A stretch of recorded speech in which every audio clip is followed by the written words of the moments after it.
Doors, windows and openings can also be equipped with gratings. For the opening object, among the various characteristics, we can define the grating model.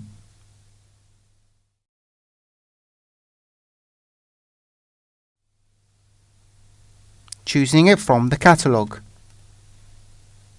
In fact, we can choose with or without a frame, or even a shaped grating model.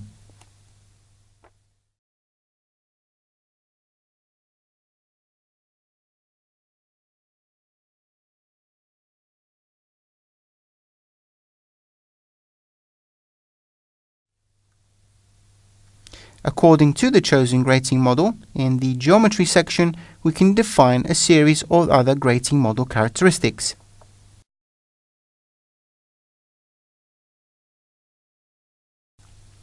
We can also customize these overhangs and attachment points, defining lateral offsets, upper or lower,